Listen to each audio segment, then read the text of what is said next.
5 technique tips for the tango turns. In this video, we share with you 5 technique tips that will make your tango turns feel more comfortable, more grounded, and more elegant. And this is important because we find tango turns full or half at many different points in the tango dance, and we want to be very comfortable when using them. And leaders, put attention into this as well, because we are doing pivots, we are doing turns as well in the dance, so it's very important that you learn also this technique. And just before we get started, in case you do not know us, we are Pablo and Anne from Tango Space, and we teach you how to dance tango with our weekly lessons. So in this video, I will explore the technique tips for the followers pattern. However, leaders, pay attention because you have exactly the same technique as us, but in other different moments of the dancing. So everything I am teaching for the followers applies to you as well. And before we get started, let's make sure that everybody is on the same page, and we are going to just review together the steps of the turns for the followers. That way everybody is on the same page. So remember, the tango turn steps for the followers are always the same pattern of steps where we go back, side, forward, side, back, side, forward, and we are going to continue. And we are going to use these steps, this combination of steps, starting from the back, starting from the side, starting from the forward in different ways, but this is always the same pattern. Tip number 1 is make sure you have fully transferred your weight before you move into the next step. We see a lot in the tango turns followers rushing the movement, so going there and there before they are ready to take the next steps. This is because it is often a more complex or movement, or it feels a little bit faster, so you want to rush the movement. We want to really invite you not to rush the movement. So you go to your axis fully, and then you go to your next step. Fully to my axis, and then to my next step. And again, I transfer my weight fully, and then I move on to the next step. I can do this in a very fluid way. It doesn't have to be fast, but I make sure I have fully transferred my axis before I move to the next step. This will help you be much more grounded, and it will make your partner feel much more grounded and relaxed as well. Tip number 2 is make sure you have the correct foot position before you take the next step. Here is what we mean. Very often we see our students, our tango dancers, not be fully ready to take the next step when they do. So for example, I would be here, and then the student would take the next step here, and you see my foot is not ready. My foot needs to be in the line of the dance before I take my next step. And here in the back ocho, it would be the same. So instead of pivoting fully, we see a lot of students go all the way to there and then try to take the next step. So what you want to do is to pivot fully, be in the line of the dance, whoops, and then you take your next step. Tip number 3 is do not sit in the hip and instead control your hips. We see a lot of our students create a kind of banana shape where the hip goes on the side like this. So you're sitting in the hip. This is very bad for your balance. It's going to make you fall. Instead, what you want to do every time you land is to push the floor so that you are controlling the hip and not letting this happen. Boom, here.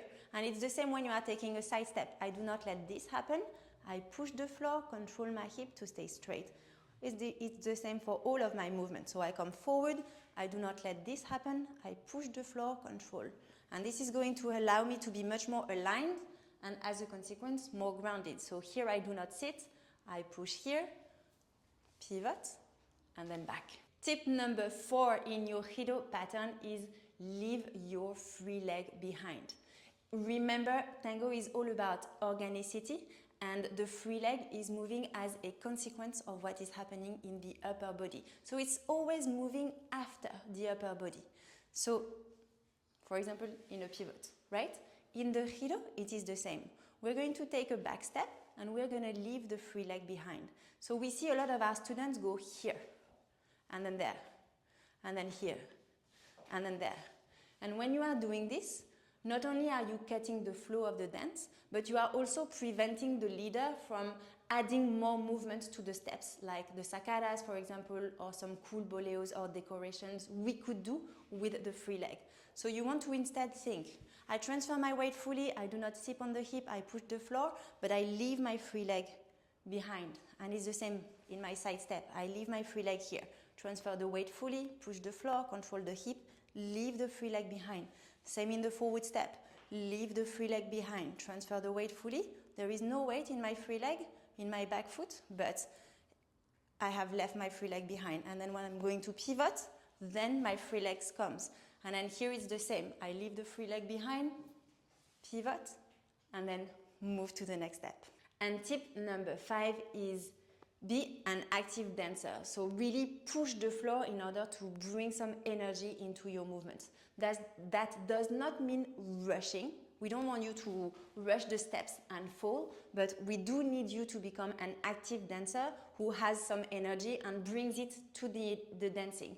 Because the leader in the tango turns will need your energy in order to continue their turns. So we want to really push the floor, push the floor, push the floor, push the floor, and continue pushing the floor. Be very active and very energetic with your legs. Again, this does not mean to rush.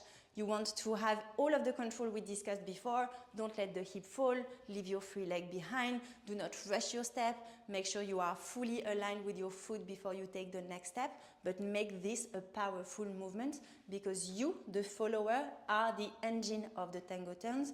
The leaders need your energy in order to complete their whole turns. Now, let's look at it with tango music, with Pablo, with tango dancing, and look at how I am really pushing the floor, controlling my movement, but it does not mean that I am rushing and not doing the technique completely correctly.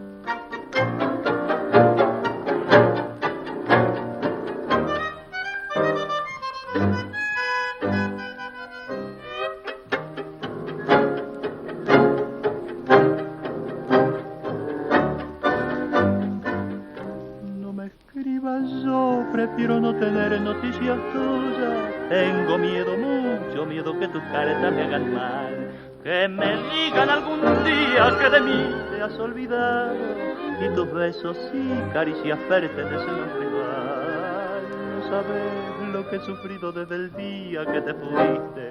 Cuando vi que ya no estabas y que solo me encontré, tuve rabia, tuve pena, no sé lo que hubiera hecho. Y esa noche de tristeza y de dolor más te lloré.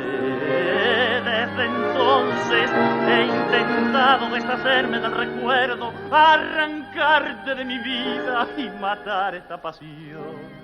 Pero inútil porque cuanto hacía más por olvidarte, como grampa te clavabas en mi pobre corazón.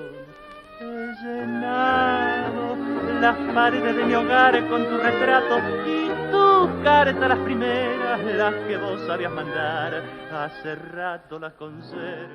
Once you master the tango turns technique as a follower, your whole dancing becomes so much easier. This, in a way, is the most sophisticated, challenging moment of tango technique that you will have as a follower. If you have the control, the power, the dissociation, the precision in your tango turns, all of the rest of your tango dancing will feel easier. Trust me, from experience, it's a big difference once you have that. So really practice this and stay with it because it's really worth it. Another way to become much more grounded when you are dancing is to really control your pivoting. So if you want to go deeper, we have a free guide for you.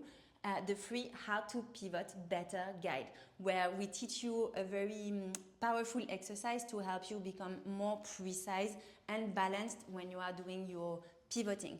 This will help for your giros, for your ochos, all of your tango circular movements. So we will put the link in the comments below. Make sure you check it out. And please, leaders, put attention into this as well, because we use the dissociation, we use the giro as well. So as a leader, you need to know this, and also to know what your partner has to offer in the giro. Yeah? So that you know that you can correct or you can compensate sometimes when you do giros with people that has not this technique, that has not the vocabulary yet, and you can still understand what is happening in the dance, and to help your partner to make the giro to feel good, no? The most important thing. Now, if you want to be notified next time we release a new video, make sure you are subscribed to the channel, and especially, please keep learning and keep sharing your dancing, because the world of tango needs your embrace. Absolutely. Thank you so much for watching, and we look forward to seeing you in the next video.